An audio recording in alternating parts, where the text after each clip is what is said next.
বুলন্ত কেশৱে শুনাই হাৰৰ উত্তৰ হৌকনৰ যদ্যপি পৰম দুৰাচাৰ মোকে মাত্ৰ ভজুক নুপুজি দেৱ আন তথাপি পৰম সাধু সেহি মোৰ প্ৰাণ নবাধয় দুখে তাক তেজীও সংশয় সৈতে সৈতে দিবু মুখ্য সখী ধনঞ্জয় অনাচাৰ কৰি অপৰাধী মূৰ নুহি অন্য দেৱ পূজে যিটো সেহি মূৰ দ্ৰোহী মহামুখ্য দাতা মুত পৰে নাহি কেব তথাপিতো তেজী মোক পূজে আন দেৱ যিটো মহাম্লেশ খাই কুকুৰক মাৰি তাতো কৰি অপবিত্ৰ সিটো অহংকাৰী দেখিবোৰ দিবে লাগে নাহিয়াত ছিদ্ৰ চণ্ডালৰো অসূয়াহে নয় অপবিত্ৰ মই নিজ পিতৃক কৰিল অপমান ব্ৰহ্মাণ্ডত নাহি পাপি তাহাৰ সমান সেহিহে ৰাক্ষস সেহি পৰম অসুৰ অনেক জন্মৰ পাছে পাতক পৰশুৰ তাতেহে আনক পূজে কৰে বলিদান মুহুৰ বাক্যৰ সখী লয়ুক প্ৰমাণ কৰ্মত বিশ্বাস হৈবে নুপুজিবে বুধ অকাৰণে ভকতি কৰিবে বিৰোধ মূৰ বেদ বাক্য কলংঘিলে দুৰাচাৰ নৰকৰ পৰা তাক নাহি নিস্তাৰ হেন জানি তুমি তেজীওক আন দেৱ এৰি আন কৰ্ম মোকে মাত্ৰ কৰা হেব আন দেৱ ধৰ্ম মানে মায়াময় দেখা মুহুৰ বচন সখী পাষাণৰ ৰেখা মহাপুৰুষ গুৰুজনাই ভক্তি প্ৰদীপ শাস্ত্ৰত এক শৰণৰ বিষয়ে সুদৃঢ় বিশ্বাস আৰু দৃঢ় ভক্তি কৰিবৰ কাৰণে গুৰুজনাই এক শৰণত সুদৃঢ় আনি দিবৰ কাৰণে গুৰুজনাই এই অৰ্জুনক কোৱা চলেৰে আমাক কৈছে যে নকৰিবা সেৱা সখী আন দেৱতাকো আৰু অন্য দেৱী দেৱ নকৰিবা হে গৃহ নপখিবা প্ৰসাদো নখাইবা মূৰ্তিকো নচাইবা প্ৰসাদো নখাইবা ভক্তি হৈবে বিচাৰ গতিকে এই যিটো পৰম তত্ত্ব এই পৰম তত্ত্বটো কেৱল মহাপুৰুষ গুৰুজনাৰ লিখনি আৰু তেখেতে একশৰণ হৰিনাম ধৰ্ম প্ৰৱৰ্তন কৰিছিলে আপোনালোক জানে আৰু এক শৰণ হৰিনাম ধৰ্মটো হৈছে এক দেৱ এক হেব একবিনে নাই কেও মানে এক কৃষ্ণ দেৱ কৰিও কহেব ধৰিও তাহানৰ নাম কৃষ্ণ দাস হৈয়া প্ৰসাদ ভুঞ্জিও হস্তে কৰা তান কাম এই এক শৰণ হৰিনাম ধৰ্মটো কলিযুগৰ শ্ৰেষ্ঠ ধৰ্ম আৰু গুৰুজনাই আপোনালোক জানে 12 বছৰ কাল তীৰ্থ ভ্ৰমণ কৰি গোটেই তীৰ্থবিলাকত তপ জপ যাগ যজ্ঞ পূজা বলি এনেকুৱা ধৰণৰ আছিল আৰু এক অশান্ত পৰিৱেশ পৃথিৱীৰ হৈ আছিল আৰু এই গুৰুজনাই এই বৈষ্ণৱ মাৰ্গটো আছিল বৈষ্ণৱ মাৰ্গটো আগৰ আপোনালোক জানে ভাৰতবৰ্ষৰ অন্য ধৰ্মৰ পান্থত বৈষ্ণৱ মাৰ্গ আছিলে আৰু সেই বৈষ্ণৱ মাৰ্গবিলাকৰ আপোনালোক জানে যে তেখেতলোকে বৈষ্ণৱৰ নামটো লোৱা দেখা যায় বৈষ্ণৱৰ নাম লৈ আছে কিন্তু কিছুমান বৈষ্ণৱ মাৰ্গত আপুনি কলকাতা ফালে যাব বৈষ্ণৱসকলে মৎস্য মাংস ভোজন কৰে আপোনাৰ বহুত এনেকুৱা বৈষ্ণৱ আছে ব্ৰাহ্মণ আছে মৎস্য মাছ মাংস ভক্ষণ কৰে গতিকে এই যিটো শুদ্ধ সত্য পবিত্ৰ নিয়ম নীতিবিলাক পালন কৰিবৰ কাৰণে আমাক গুৰুজনাই এই এক শৰণ হৰিনাম ধৰ্মটো নৱবৈষ্ণৱ ধৰ্মেৰে নামাকৃত কৰি আমাক দিলে নৱবৈষ্ণৱ ধৰ্ম সম্পূৰ্ণ নৱবৈষ্ণৱ ধৰ্ম আপোনালোক জানে বৈষ্ণৱ ধৰ্মত এনেকুৱা মাৰ্গ আছে বৈষ্ণৱ ধৰ্মটো শুদ্ধ সত্য পবিত্ৰ ভাৱেৰে নিয়ম নীতিৰে চলিব পৰা নাছিল। সেইকাৰণে গুৰুজনাই অসমত আহি যি নৱবৈষ্ণৱ ধৰ্ম প্ৰচাৰ কৰিছিলে তাত কেৱল প্ৰভু ভগৱন্ত কৃষ্ণৰ গুণানুকীৰ্তন, এক দেৱ এক হেৱ এক বিনে নাই কেও, এক ঈশ্বৰক ভক্তি কৰা, সুধীৰহে ভজন ভক্তি কৰা, আৰু আমাক অহৰ্নিশে গুৰুজনাই ভাগৱতত কৈছে ডাকি বোলা ৰাম ৰাম।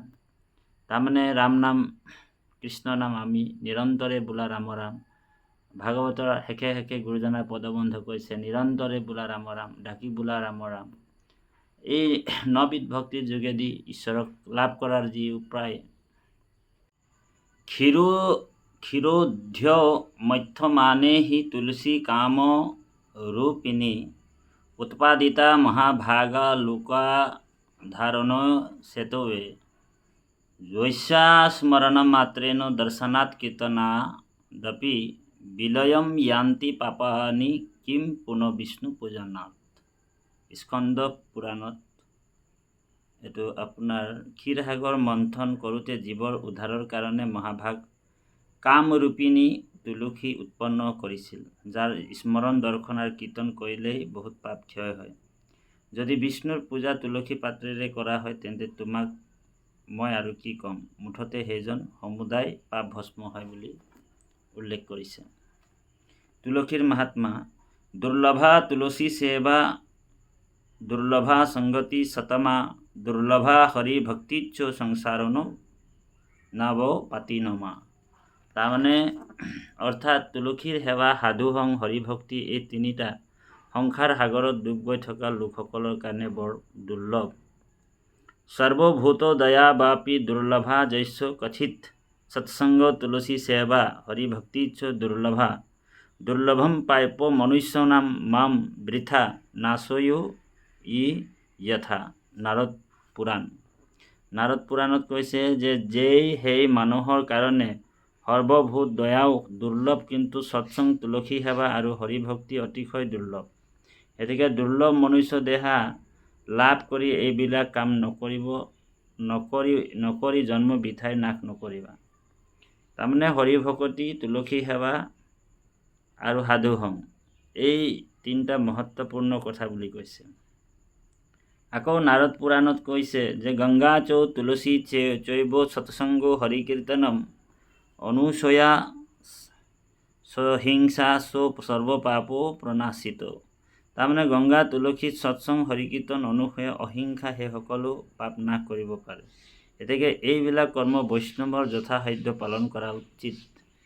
স্কন্দ পুৰাণত আকৌ কৈছে ৰতিম বধান্তি নৈনত্ৰ তুলসী কাননম বিনা, দেৱ দেৱ জগৎ স্বামী কলিকালে বিশেষত, হিতা তীৰ্থ সহৰ্ষানি সৰ্বপাপানি, হিলোচনা তুলসী কাননে নিত্যম কৌল তিষ্ঠতি কেশৱ।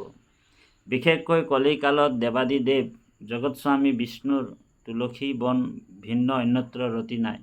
সহস্ৰ তীৰ্থ সকলো পৰ্বত পৰিত্যাগ কৰি সদায় তুলসী বনতেই বিশেষভাৱে কলিকালত প্ৰভু কেশৱ বিৰাজ কৰি থাকে।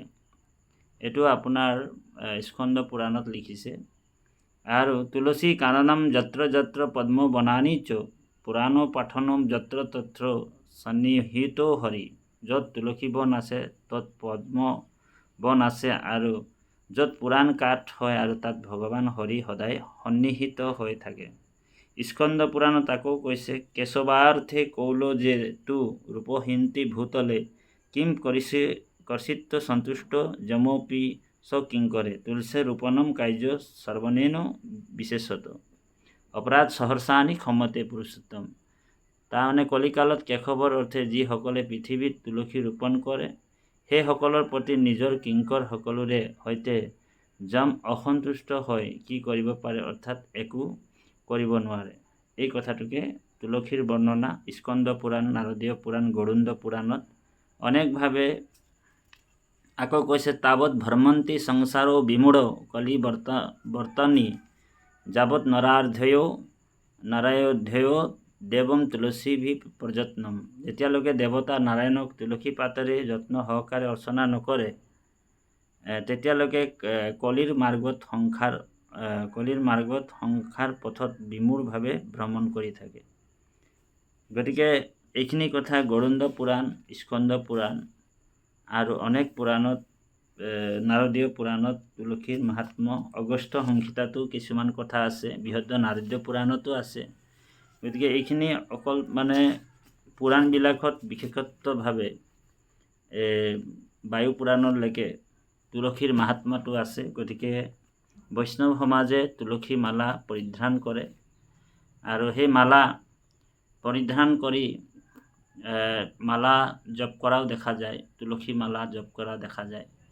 এই তুলসী মালা বৈষ্ণৱৰ কাৰণে এক অমূল্য সম্পদ তুলসী মালা। আৰু মালা জপ কৰাটো অশুদ্ধ নহয়, মালা জপ কৰিব পাৰে।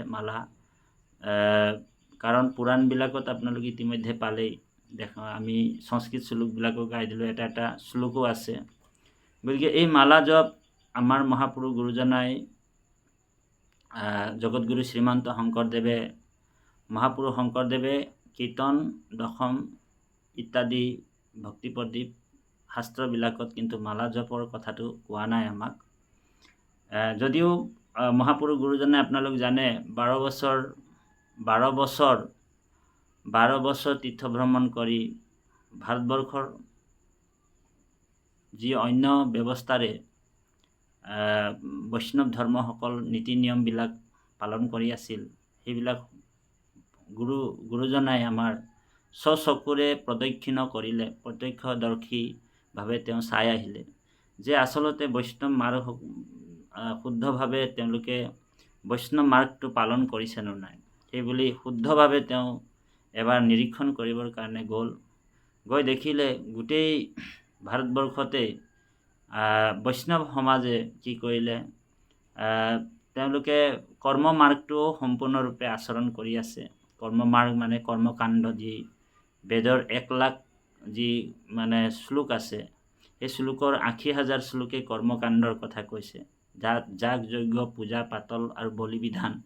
তো গতিকে বৈষ্ণৱ পন্থ সমাজেও কিছুমানত আপোনালোক জানিব, বৈষ্ণৱ পন্থাতো কিছুমানে তাত মাছ ভক্ষণ কৰে।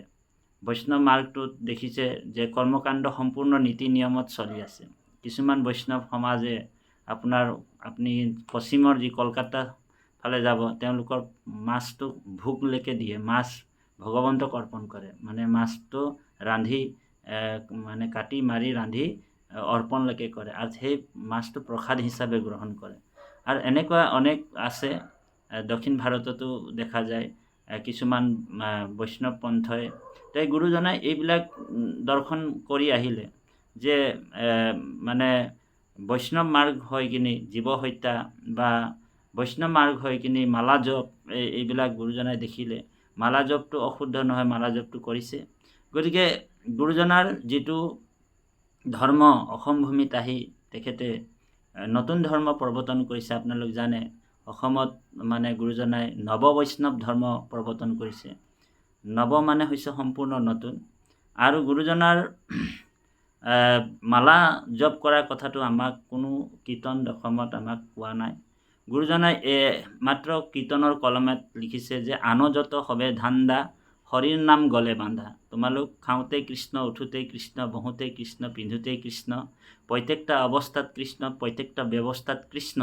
এই কৃষ্ণ নাম হৃদয়ত যাতে গুৰুজনাই কৈছে আকৌ ধ্যান বৰ্ণনত যে ভাই বোলা মুখে ৰাম, হৃদয়ে ধৰা ৰূপ, এতেকে মুকুতি পাইবা কহিলো স্বৰূপ। গতিকে গুৰুজনাৰ বাণী শিলৰ ৰেখা। গুৰুজনাই আমাক কেতিয়াও কোৱা নাই যে তুমি মালা পৰিধান কৰিলেহে, তুমি সেই মালা জপ কৰিলেহে তুমি বৈকুণ্ঠলৈ পাবা, আৰু মালা নিপিন্ধিলে তুমি বৈকুণ্ঠ নাপাবা। এই কথাটো গুৰুজনাই আমাক কেতিয়াও কোৱা নাই। গুৰুজনাই কৈছে যে তুমি নামৰ মালা পিন্ধা, আৰু সেই নাম মালা আপুনি অহৰ্নিশে পিন্ধিব পাৰি। কাৰণ তুলসী মালা, এইবিলাক তুলসী মালা হওক বা বেলমালা হওক বা ৰুদ্ৰমালা হওক, এইবিলাকৰ নিয়ম নীতি বহুত আছে। কলিযুগৰ মানুহ সেই নিয়ম নীতিবিলাক পালন কৰিব হয়তো নোৱাৰিব পাৰে। কাৰণ কলিযুগৰ মানুহে অনেক মিছা কথা, অনেক প্ৰবঞ্চনা, অনেক ঠগ, অনেক অশ্লীল ভাষা প্ৰয়োগ কৰে আৰু অনেক জাগাত এনেকুৱা যাবলগীয়া হৈ যায়।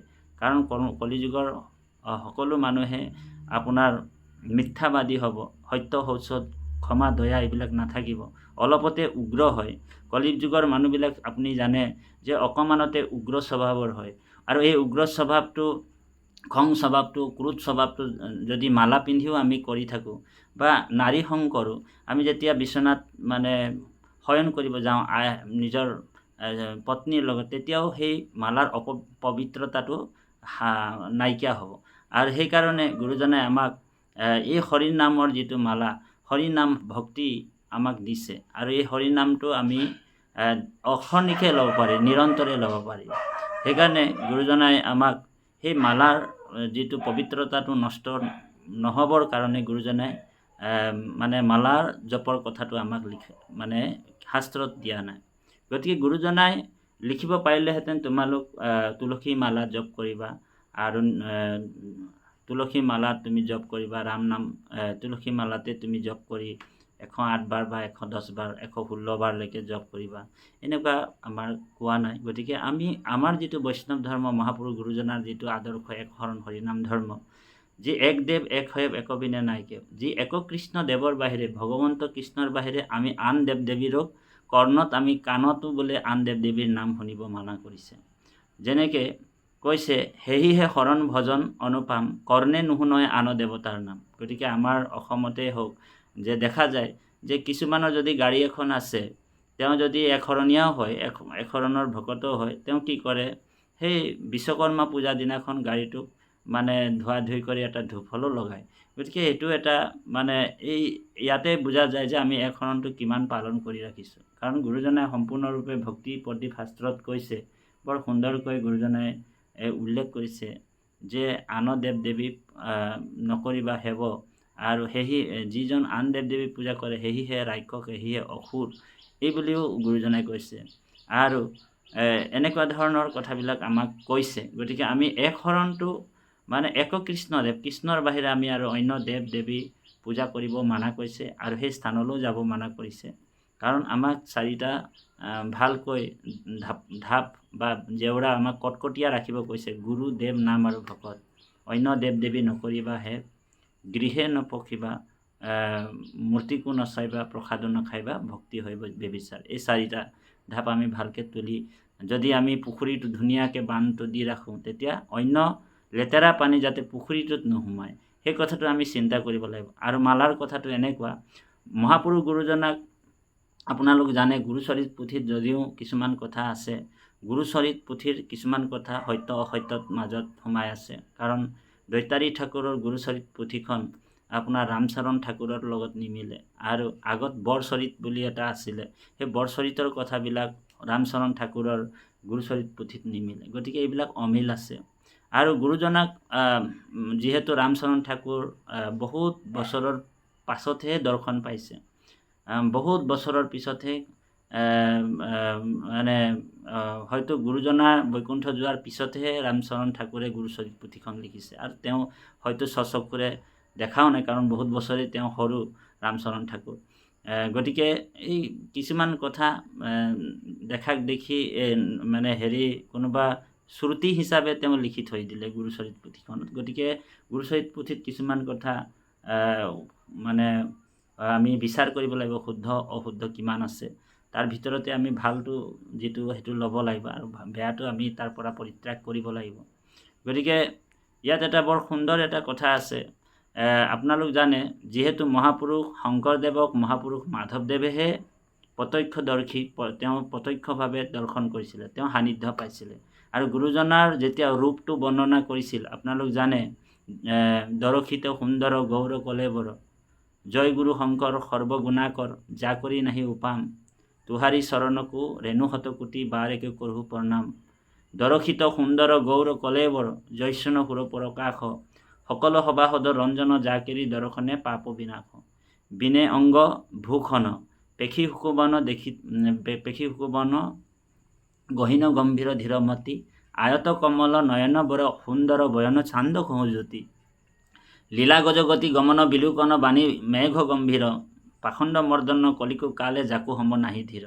গতিকে ইয়াত যেতিয়া গুৰু ভটিমাত যেতিয়া মহাপুৰুষ গুৰুজনাৰ ৰূপটো বৰ্ণনা কৰিছিল তেতিয়াই দেখা পোৱা গৈছে যে মহাপুৰুষ মাধৱদেৱে ইতিমধ্যে গুৰুজনাৰ ৰূপটো কৈ দিলে যে দৰক্ষিত সুন্দৰ গৌৰ কলেবৰ জৈচন সুৰ প্ৰকাশ সকলো সবাসদ ৰঞ্জন জাকিৰি দৰ্শনে পাপ বিনাশ। বিনে অংগ ভূষণ, বিনে অংগ ভূষণ, তেওঁ ভূষণ মানে তেওঁ না তেওঁ ইয়াত বোলে মালা পিন্ধিছিলে, না বোলে তুলসী মালা ইয়াত পিন্ধিছিলে, বা একো তেওঁৰ মানে অংগত একো ভূষণ নাই, না বোলে হাতত আঙুঠি পিন্ধিছে, না হাতত খাৰু পিন্ধিছে। গতিকে মহাপুৰুষ গুৰুজনাৰ যেতিয়া সেই লাৱণ্য ৰূপটো দেখি মহাৰাজ নৰনাৰায়ণো মুগ্ধ হৈছিল আপোনালোক জানে। গতিকে এই যিটো ৰূপ তেওঁ বোলে মহাপুৰুষ গুৰুজনাই যদি মালা পিন্ধিলেহেঁতেন বা মালাৰ কথা যদি মাধৱদেৱে বৰ্ণনা কৰিলেহেঁতেন তেতিয়া আমি মালা পিন্ধাটো কোনো আপত্তি নাছিল। গতিকে আমি যেতিয়া মহাপুৰুষ গুৰুজনাৰ শুদ্ধ সেৱক বুলি নিজকে ভাবোঁ, মহাপুৰুষ গুৰুজনাৰ একনিষ্ঠ সেৱক বুলি যেতিয়া ভাবোঁ, গুৰুজনাৰ যিটো ৰূপ সেই ৰূপটো আমাৰ এতিয়া যেনেকৈ চেলেংখন ধুতি আৰু গামোচাখনে আৰু লাৱণ্য ৰূপ আৰু সুন্দৰ ৰূপ ইমান মানে সৰ্বগুণাকৰ। গতিকে আমিতো সৰ্বগুণাকৰ হ'ব পৰা নাই, আমি মনুষ্য বুদ্ধি, আমি মহাপাপী, আমি অধম জাতি।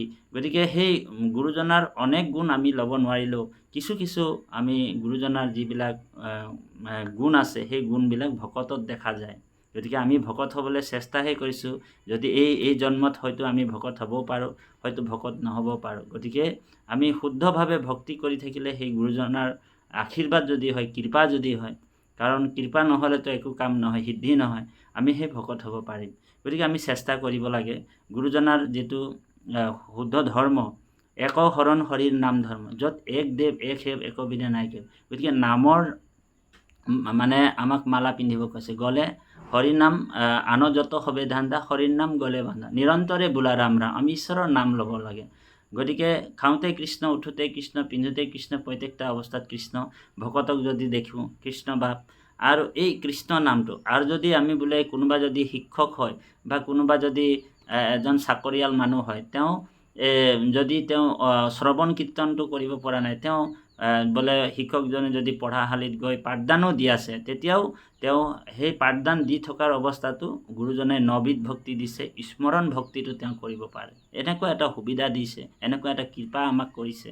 গতিকে মালা কোনোবা পিন্ধিছে, আমাৰ তাত আপত্তি নাই, কিন্তু আমাক যিটো গুৰুজনাই যিটো মালা পিন্ধিবলৈ কৈছে, নামৰ মালা আমাক পিন্ধিব কৈছে। কাৰণ সেই নামৰ মালাটো ইমান সুন্দৰভাৱে আমাৰ পৰম শ্ৰদ্ধাৰ অসমৰ এজন বিশিষ্ট ব্যাখ্যাকাৰক প্ৰাণজিৎ গগৈ বাপে আমাক ব্যাখ্যাতে কৈছে যে, আৰু প্ৰথম স্কন্ধতে এইটো কথাটো আছে যে ঈশ্বৰে ভকতে যিমান ঈশ্বৰৰ গুণানুকীৰ্তন কৰে, ঈশ্বৰৰ নাম লয়, সেই নাম বাঁহীমালা ভগৱন্তই কৃষ্ণই কি কৰে, এপাহি এপাহি কৰি ফুলৰ মালাৰ নিচিনাকৈ তেওঁ পিন্ধে ভকতৰ মালা।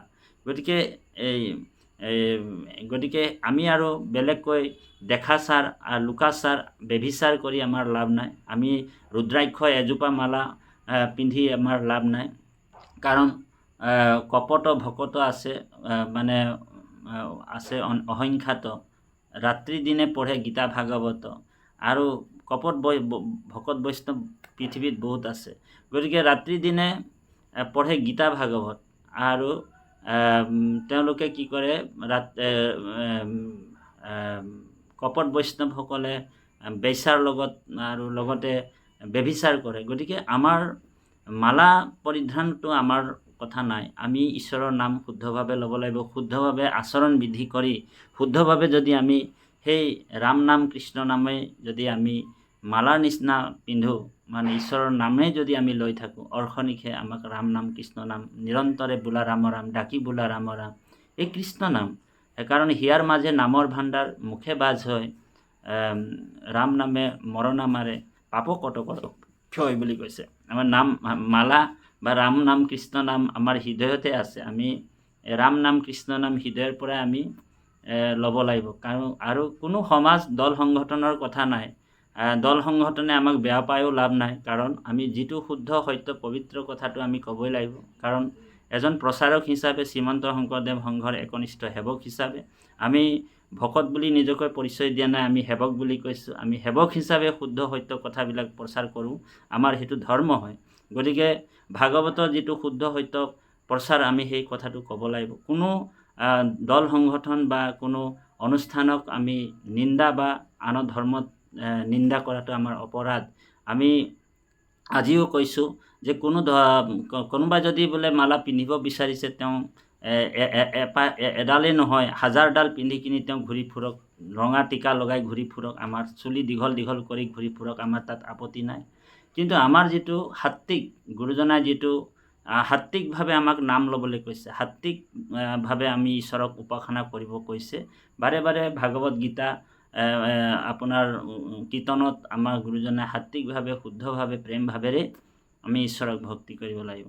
গতিকে আমি তেনেকুৱা ঈশ্বৰক নাম ল'ব লাগিব।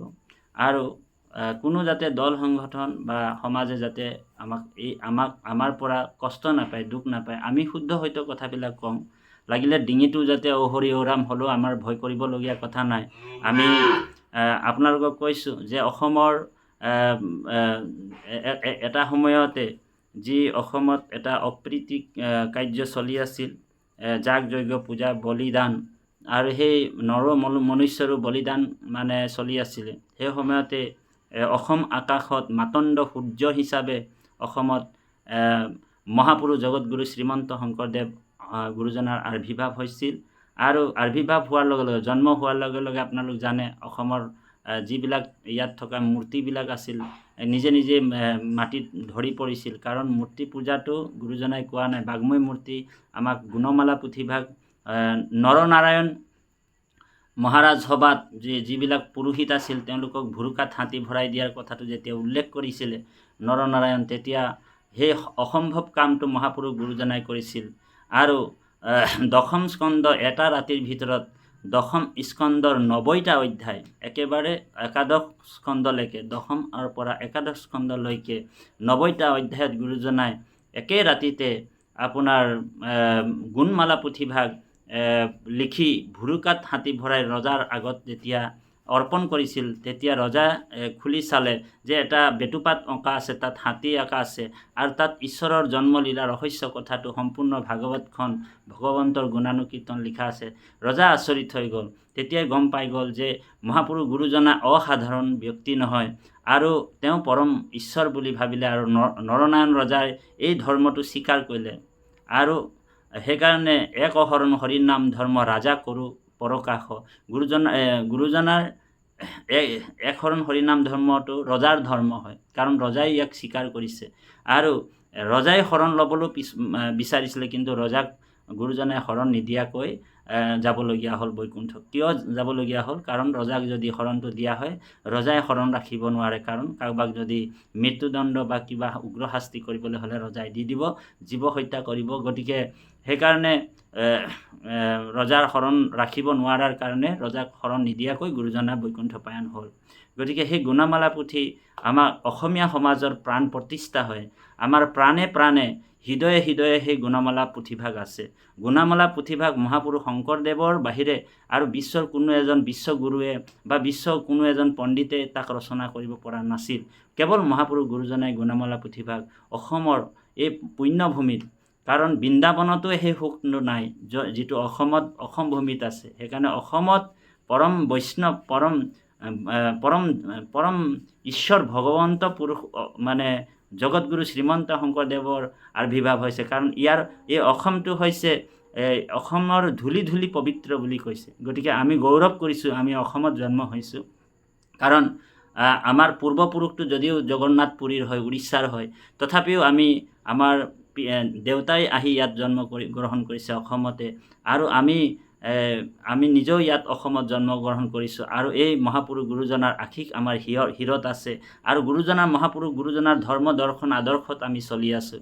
গতিকে আমি সেই গুৰুজনাৰ এই গুণমালা পুথিখন, যিহেতু আমাক গুৰুজনাই মানে নামগৃহতে প্ৰত্যেকটা নামগৃহে গৃহে গুণমালা পুথিভাগ আছে। সেই গুণমালা পুথিভাগ যেনেকৈ মহাভাগৱতখন আমি যেতিয়া মানে ক'ৰবাত পাঠ কৰিবলৈ উলিয়াই আনোঁ গুৰু ঘৰৰ পৰা, তেতিয়া আমি শিৰত লৈ আহোঁ। গতিকে কাৰণ আমাৰ শিৰৰ ঊৰ্ধৰ বস্তু আৰু সেই বৈকুণ্ঠৰ বস্তু, বৈকুণ্ঠৰ কল্পতৰু পুৰাণ সূৰ্য মহাভাগৱত। গতিকে সেই গুণমালা পুথিভাগ যেতিয়া আমি মানে তাৰ মূল্যবোধ আৰু সেই গুণমালা পুথিভাগ যেতিয়া আমাৰ মৰ্যাদা আমি যদি নিদিওঁ, তেতিয়াহ'লে সেইটো আমাৰ অপৰাধ হ'ব। সেইকাৰণে কিছুমান জেগাত আমি দেখা পাই আমাৰ হৃদয় বিদাৰক হৈ গ'ল। আমি দেখা পালোঁ এজেগাত যে সেই গুণমালা পুথি আমাৰ মানে ধৰি লওক কোনোবা ঠগাত বা কলপাতত আনি ৰাখি একেবাৰে মানে চাৰিওফালে বেৰি বেৰি ঘূৰি ঘূৰি মানে নৃত্য কৰি আমি যদি ঈশ্বৰৰ নাম লওঁ, তেতিয়াহ'লে সেইটো এটা অপৰাধ হয়। কাৰণ যিহেতু গুণমালা পুথিভাগ আমাৰ শিৰৰ বস্তু, হৃদয়ৰ বস্তু, আৰু সেইকাৰণে আমি কিছুমান কথা নক'বলগীয়া, অপ্ৰিয় হ'লেও সত্য কথাটো আমি ক'ব লাগিব। আৰু সেই গুণমালা পুথিটো লাগিলে কাৰোবাৰ যদি মুখস্থ আছে গুণমালা, কাৰণ 90টা অধ্যায়ৰ মানে গুৰুজনাই 6টা অধ্যায় কৰি গুণমালা পুথিভাগ লিখিছিলে। 90টা অধ্যায়ক মানে ভাগৱতৰ একদম চমুকৈ 6টা অধ্যায়ত লিখিছে। গতিকে গুণমালা পুথিভাগ কোনো কাৰোবাৰ ব্যক্তিগত সম্পদ নহয়। গুণমালা পুথিভাগ হৈছে অসমীয়া জাতিৰ এটা মানে প্ৰাণ, এটা অসমীয়া জাতিৰে প্ৰাণে নহয়, গোটেই বিশ্বৰ জাতিৰ এটা প্ৰাণ বস্তু আৰু আমাৰ হৃদয়ৰ বস্তু। গতিকে গুণমালা পুথিভাগ অপব্যৱহাৰ হ'ব নালাগে। গুণমালা পুথিভাগ আমি ৰাখি আকৌ তাৰ মানে চাৰিওদিশে আমি যদি নাচি মানে যদি আমি কীৰ্তন কৰোঁ, তেতিয়াহ'লে গুণমালা পুথিটোৰ অস্তিত্বটো বা কাৰণ গুণমালা পুথিটো এইটো মঞ্চৰ বস্তু নহয়, গুণমালা পুথিটো নামগৃহৰ বস্তু।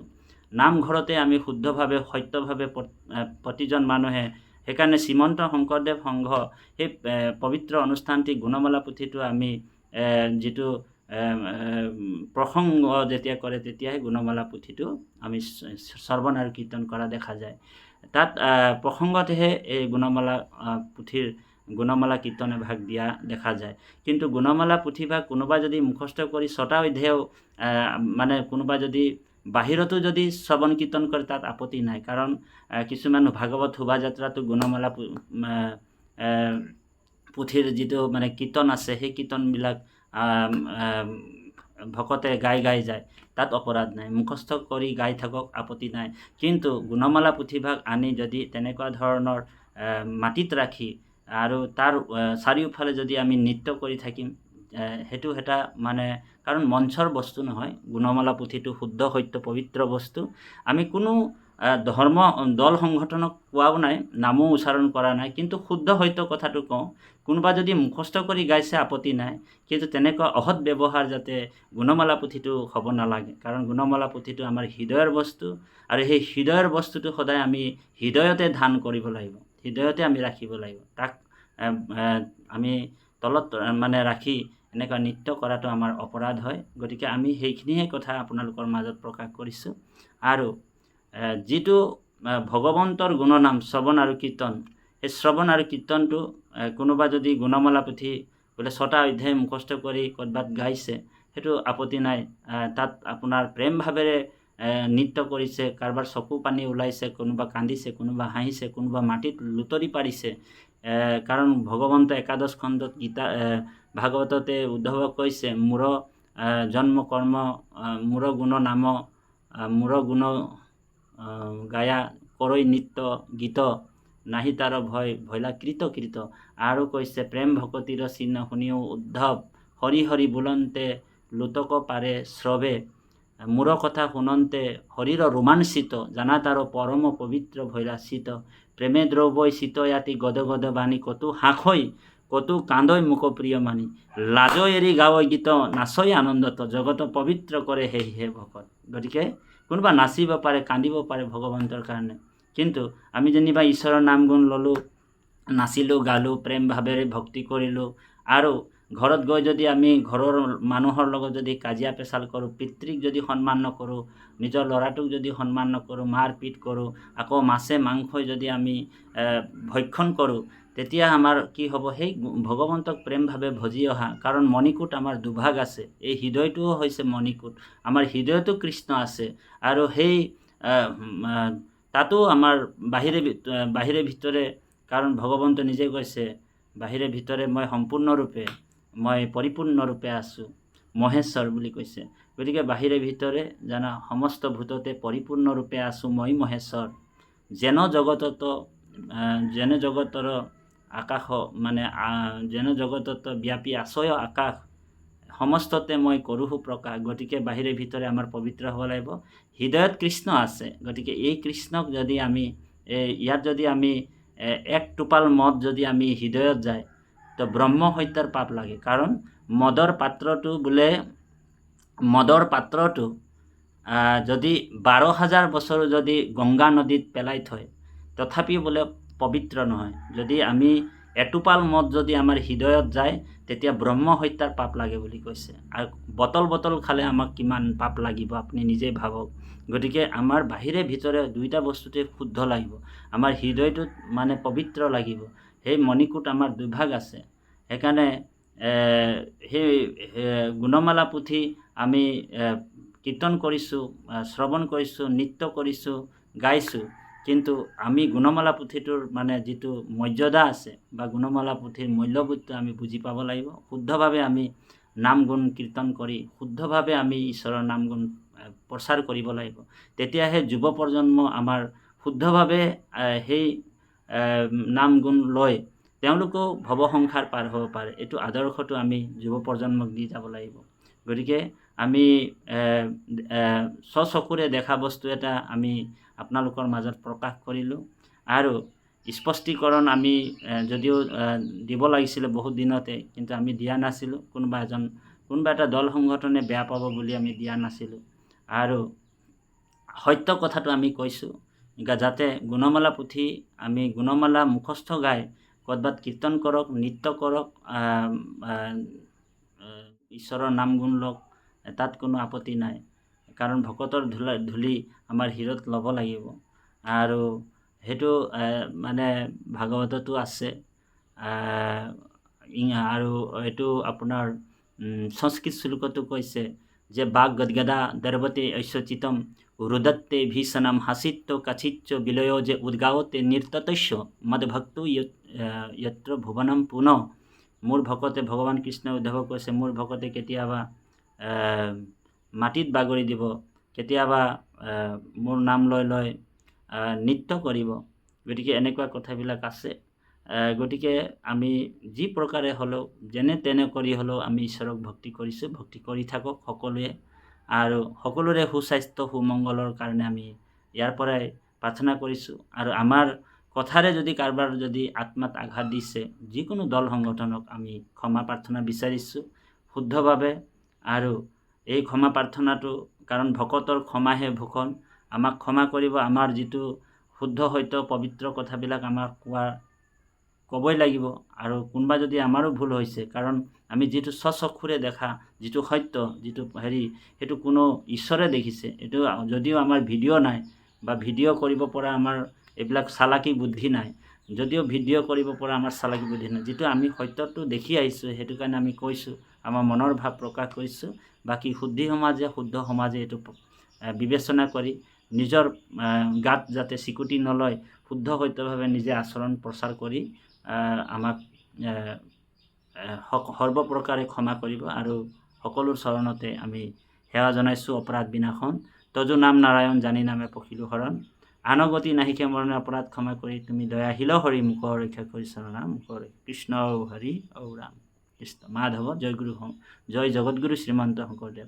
জয় পৰম গুৰু শ্ৰীমন্ত শংকৰদেৱ। কৃষ্ণ।